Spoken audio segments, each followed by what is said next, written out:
E aí galerinha, beleza? Tudo bom?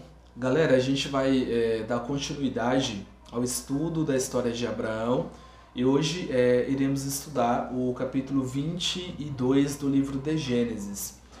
No capítulo 22, nós teremos a narrativa do momento em que Deus ele testa Abraão, ele pede Isaac em sacrifício, e é justamente sobre esse capítulo que nós iremos refletir.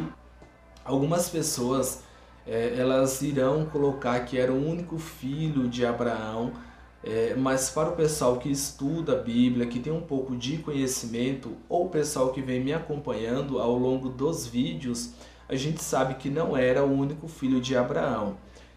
Isaac, ele era o filho da promessa. Através de Isaac, a nação de Israel ela seria constituída, mas não era o único filho de Abraão.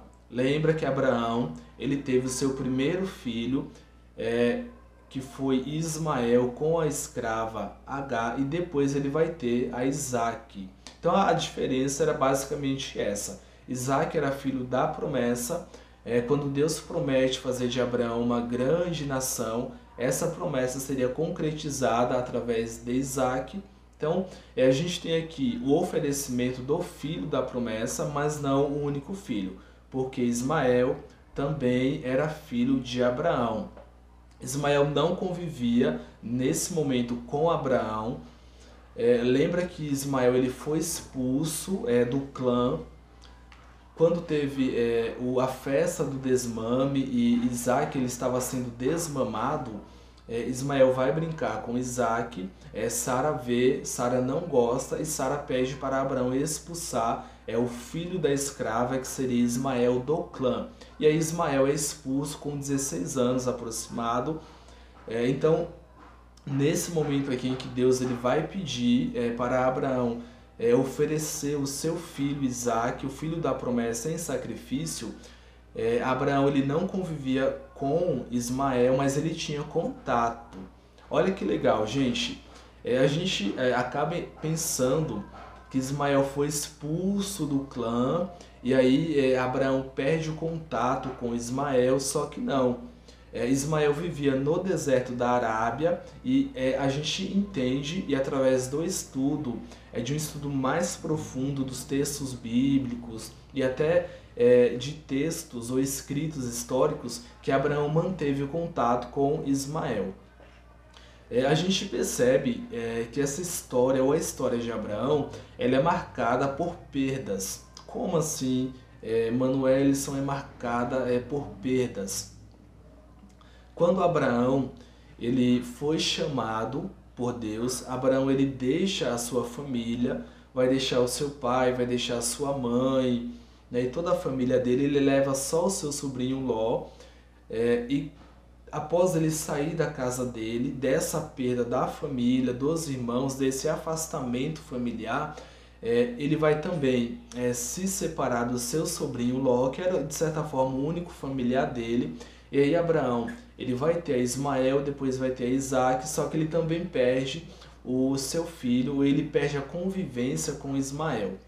Então quando Deus ele vai pedir para Abraão, olha Abraão, oferece a Isaac em sacrifício, era algo extremamente doloroso para Abraão, porque Abraão vem de uma série de perdas familiares. A família, depois o seu sobrinho Ló, depois o seu filho Ismael, também de certa forma a própria Agar, né, porque existia um sentimento ali. E esse oferecimento, oferecer Isaac em sacrifício, para Abraão não era algo fácil. Então Abraão tinha tido várias perdas ou vários traumas familiares, vamos colocar dessa forma. E aí quando Deus pede para Abraão oferecer o seu filho, ele pede para que esse oferecimento seja no Monte Moriá, no monte que eu irei te mostrar. E aí o Monte Moriá, a gente consegue entender que esse nome Moriá significa lugar que Deus vê, o monte que Deus vê. A gente vai ter, galera, se não me falha a memória, o Monte Moriá ele aparecendo duas vezes nos textos bíblicos. ele vai aparecer primeiro aqui nesse texto do capítulo 22 do livro de Gênesis, só que vai aparecer também, se não me falha a memória, e eu vou colocar aqui o texto para vocês, a referência, em 2 Crônicas, acho que 3 e 1. E lá em 2 Crônicas vai dizer que não Abraão, mas Salomão, ele vai estabelecer, ou vai construir o templo no Monte Moriá, que era o monte que Deus havia aparecido ao pai dele, Davi. Então assim, a gente tem esse monte, primeiro acontecendo aqui esse sacrifício, ou essa ideia de sacrifício em Abraão, e a gente tem lá na frente, em Crônicas, o monte onde o templo de Salomão ele é construído, e onde também Deus ele aparece a Davi. A gente vai ter uma ideia de que o Monte do Calvário, ou o monte em que Cristo ele foi crucificado, seria o Monte Moriá, mas isso é conteúdo para um outro vídeo. O que é legal você entender é que no Monte Moriá atualmente tem uma mesquita, não vou lembrar qual que é o nome da mesquita, mas existe uma mesquita que foi construída, e aí depois à parte eu faço um vídeo sobre isso, né? Vamos voltar para a história de Abraão para a gente não se perder. Abraão, ele vai levantar de madrugada, ele vai preparar a lenha, ele vai cortar essa lenha que ele vai sacrificar em tese o seu filho. Não que lá na região, no Monte Moriá, não existia lenha, né? Mas Abraão ele teve todo um cuidado em preparar esses utensílios ou os objetos que ele iria usar no sacrifício. E quando eu falo de objetos, estou falando da lenha, estou falando do punhal e do próprio fogo.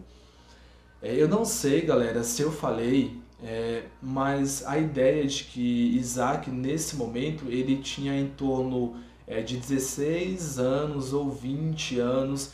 Alguns outros eruditos irão entender que Isaac ele tinha 30, 33 anos, mas a gente não consegue precisar.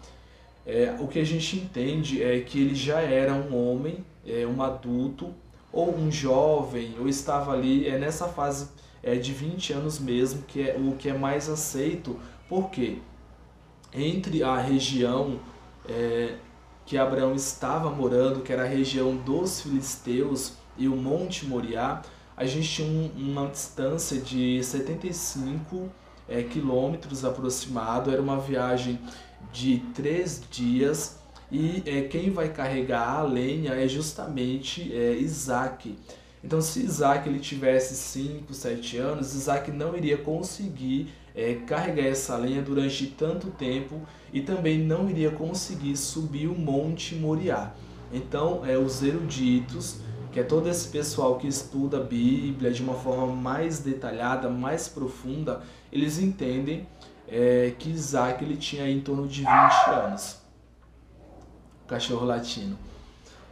Quando Abraão ele vai sair, ele vai levar os dois servos. Um desses servos a gente consegue entender que era o Damasceno, Eliezer, que foi justamente um dos personagens bíblicos que Abraão achou que seria o filho dele.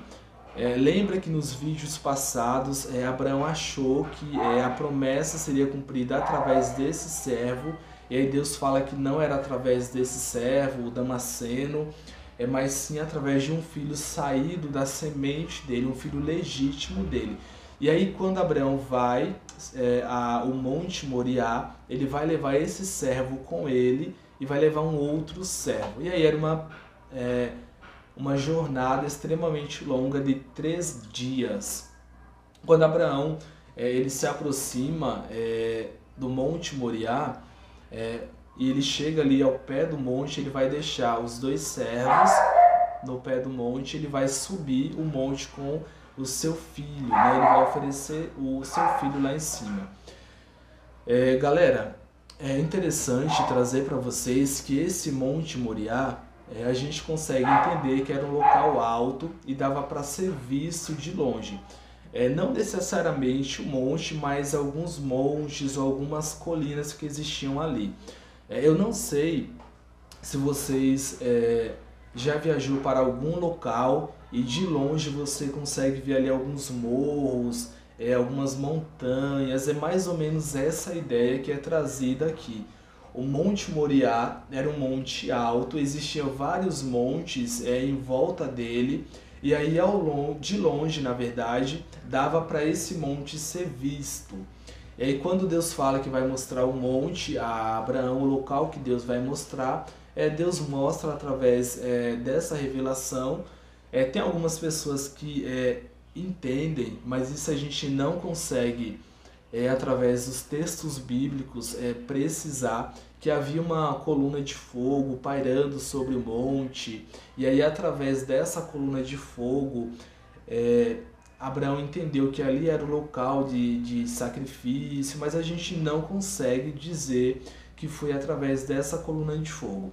Então, quando eu trago essa ideia de que alguns eruditos colocam que existia uma coluna de fogo sobre o monte, ou que o monte dava para ser visto ao longe, a gente tem a ideia de que seria Deus mostrando a Abraão, beleza? Eu vou dar uma pausa, galera, e aí no próximo vídeo a gente continua e finaliza essa história, esse momento. Eu trouxe só alguns elementos culturais para você entender o que existia por trás de toda a história de Abraão, desse momento que Abraão é provado, a fé dele é provada, beleza?